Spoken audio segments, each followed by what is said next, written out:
Hi friends, welcome to my channel. దెయ్యాల కథలంటే భయపడేవారు కూడా వాటిని చూడటానికి వినడానికి ఎంతో ఇష్టపడతారు. మన ఊహల కందని అతీతమైన శక్తులు ఉన్నాయని మనకు పరిచయం చేస్తాయి కొన్ని అనుభవాలు. అలాంటిదే రవి జీవితంలో జరిగిన ఈ సంఘటన. రవి ఒక సాఫ్ట్వేర్ ఉద్యోగి. ఒక పెద్ద కంపెనీలో ఉద్యోగం దొరికినందుకు చాలా ఆనందంగా ఉన్నాడు. కానీ అది కొద్ది కాలం మాత్రమే అని తనకు తెలియదు. ఒకరోజు ఆఫీస్లో ఎలాగైనా పని పూర్తయిన తర్వాతే ఇంటికి వెళ్ళాలని పట్టుబట్టి కంప్యూటర్ ముందు కూర్చొని పనిచేస్తూ ఉన్నాడు. అందరూ ఆఫీస్ టైం అయిపోతుందని బయలుదేరారు. హే రవి, నువ్వు రావా మామా అని మిత్రుడు సురేష్ అడుగుతాడు. అరే, నాకు కొంచెం పనుంది, నువ్వు వెళ్ళు, నేను ఆ పని పూర్తి చేసుకొని వస్తాను అని అంటాడు. సరే బాయ్ మామా, జాగ్రత్తరా, నువ్వు ఒక్కడివే ఉన్నావు, ఎక్కువసేపు ఉండకు, రాత్రి ఒంటరి ప్రయాణం మంచిది కాదు. మళ్ళీ ఇక్కడి నుండి 1 గంట జర్నీ నువ్వు ఇంటికి చేరాలంటే. అడవి పక్కనే ఉన్న శ్మశానం దాటిపోవాలి. ముందే నువ్వు భయస్థుడివి, అందుకే చెప్తున్నా, ప్రతిదీ ఊహించుకొని భయపడతావు, మరి ఆలోచించుకో అంటాడు సురేష్. భయం లేదు, ఏం లేదు, నేను చాలా ధైర్యవంతుణ్ణి, దయ్యాలకి భూతాలకి భయపడే వ్యక్తిని కాను నేను. రవి ఇక్కడ అంటాడు. ఏమో, నాకైతే డౌటే. మొన్న దయ్యం మాస్ చూసి భయపడి వారం రోజులు ఇంటి నుండి బయటికి రాలేదు. దెయ్యాల గురించి ధైర్యం గురించి నువ్వు చెప్తుంటే నాకు నవ్వొస్తుంది. అది గతం గతహ, అప్పుడేదో తెలియక జరిగింది. నువ్వు నన్ను డిస్టర్బ్ చేయకుండా ముందు ఇక్కడి నుండి వెళ్ళు. సరేలే, నీ ఇష్టం, ఎవరి కర్మ వాళ్ళది, నీ మంచి కోరి చెప్తున్నా, బాయ్ అంటూ అక్కడి నుండి వెళ్ళిపోతాడు సురేష్. రవి పని చేస్తూ ఉండేసరికి సమయం రాత్రి 11 అవుతుంది.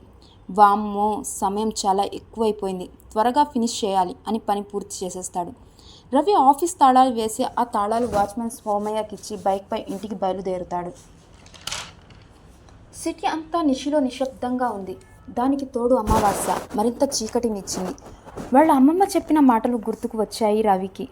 చిన్నప్పుడు ప్రతిరోజు ఇంటి చుట్టూ మంచం మీద పడుకొని వాళ్ళు అమ్మమ్మ చెప్పిన పొడుపు కథలు, దెయ్యం కథలు గుర్తుకు వచ్చాయి. అమావాస్య రోజు దెయ్యాలు తిరిగే రోజట.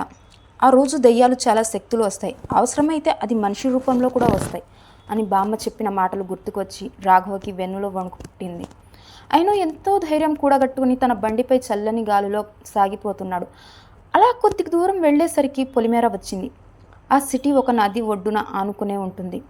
రాఘవ ప్రశాంతమైన నదిని చూస్తూ ముందుకు కదులుతున్నాడు. ఆ నదికి పెద్ద చరిత్ర ఉంది.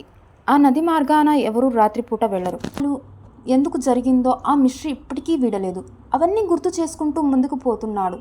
రవిని ఒక్కసారిగా భయం ఆవరించింది. ఛా, సురేష్ మాటలు విని అప్పుడే వాడితో పాటు హాయిగా వెళ్ళుంటే బాగుండేది, ఇప్పుడు ఇంత భయం ఉండేది కాదంటూ తనలో తాను బాధపడతాడు.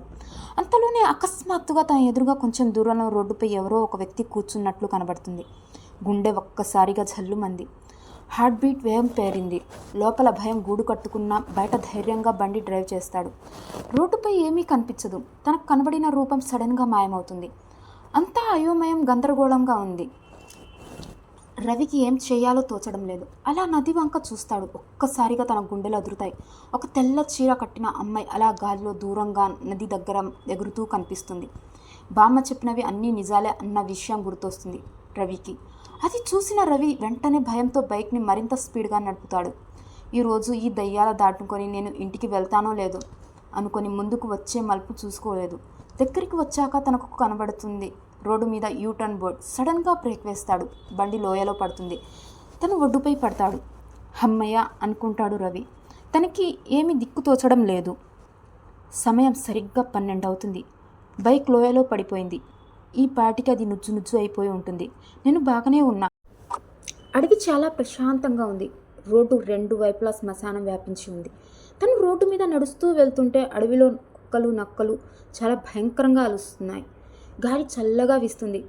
కొంతగా ఉద్రిక్తంగా వాతావరణం మార్పులు చోటు చేసుకున్నాయి. అది చూసి రవిలో భయం ఇంకా ఎక్కువైంది. భయంగానే నడుస్తూ వెళ్ళడం మొదలుపెట్టాడు. ఇంకా 5 కిలోమీటర్ల దూరం వెళ్ళాలి ఇంటిని చేరాలంటే. ఎవరైనా వచ్చి లిఫ్ట్ ఇస్తే బాగుండు అని ఆలోచిస్తున్నాడు. అయినా నా మూర్ఖత్వం, కానీ ఈ సమయంలో ఈ రోడ్డు మీద ఎవరు రారని తెలుసు కూడా నాకెవరు లిఫ్ట్ ఇస్తారు, కానీ ఎవరూ రావడం లేదు అంటూ అలా నడుస్తూ ముందుకు వెళ్తున్నాడు. అకస్మాత్తుగా అతని ముందు నుండి వేగంగా ఒక మనిషి వెళ్ళినట్టు అనిపించింది. ఆ రూపం యొక్క గాలి మరియు వాసన కూడా తగిలింది తనకు. రవి మరింత భయం పుట్టింది. ఏమై ఉంటుందో ఆ ఆకారం వైపు చూస్తాడు, కానీ అక్కడ ఏమీ కనబడదు. అకస్మాత్తుగా జరిగిన పరిణామానికి రవిలో ఒక్కసారిగా గుండెదడ పెరిగిపోతుంది. నా భయంతో చెమటలు పట్టేస్తాయి. అటు ఇటు తిరిగి చూస్తాడు. ఒక కుక్క కనబడుతుంది. ఓ కుక్కనా, నేను ఇంకేదో అని చాలా భయపడ్డాను అనుకుంటూ కర్చీఫ్ తీసుకుని తన మొహానికి పట్టిన చెమటలు తుడుచుకుంటాడు. అంతలో వెనక నుంచి ఎవరో తన భుజం మీద చేయి వేస్తారు. రవి ఒక్కసారిగా గుండె ఆగిపోయినంత పనైంది. అక్కడి నుండి పారిపోదామనుకుంటాడు. కానీ అది వెంబడిస్తుంది మళ్ళీ అని ధైర్యం తెచ్చుకుని వెనక్కి తిరిగి చూస్తాడు. తన ముందు ఒక ఆకారం నిలబడి ఉంటుంది. శ్మశానంలో కారుతున్న శవం ఒక్కసారిగా పైకి లేస్తుంది. రవి మరింత భయం వేస్తుంది. దూరంగా కుక్కలు నక్కలు అరుస్తాయి. రవి కదలకుండా అలాగే ఉండిపోయాడు. దేవుడా, నా పరిస్థితి ఏంటి, ఇలా ఇరుక్కున్నాను అని భయపడుతూ ఉంటాడు. అంతలో ఆ దారి గుండా ఒక లారీ వస్తుంది. ఆ లారీ లైట్ వెలుగుతుంది. ఆ ఆకారం ఒక్కసారిగా మాయమైపోతుంది. రవి ఒక్కసారిగా ఊపిరి పీల్చుకొని, దేవుడా నువ్వే నన్ను కాపాడావు అనుకుంటూ ఆ లారీ దగ్గరికి వెళ్ళి లిఫ్ట్కు అడుగుదామని వెళ్తాడు. ఆ లారీ దగ్గరికి వెళ్ళి ఆ లారీ డ్రైవర్ ఇతన్ని చూడగానే లారీ ఆపుతాడు. ఇతను మనిషో కాదో అన్న అనుమానం ఆ లారీ డ్రైవర్లో ఉంది. అయినా ఒకవేళ మనిషి అయి ఉంటే ఇంత రాత్రి సమయంలో ఇక్కడ అనవసరంగా ఇబ్బంది పడాల్సి వస్తుందని అని లారీ ఆపి ఆ లారీ డ్రైవర్, నువ్వెవరు, ఈ సమయంలో ఇక్కడ ఏం చేస్తున్నావు అని అడుగుతాడు. అప్పుడు రవి జరిగిన విషయం అంతా ఆ లారీ డ్రైవర్కి చెప్పి తన ఇంటి దగ్గర డ్రాప్ చేయమని సహాయం కోరుతాడు.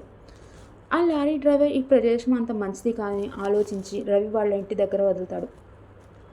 బతుకు జీవుడా అనుకుంటూ రవి ఇంటికి చేరుతాడు. ఇప్పటికే సంఘటన తలుచుకుంటే రవి గుండెలు అదురుతాయి.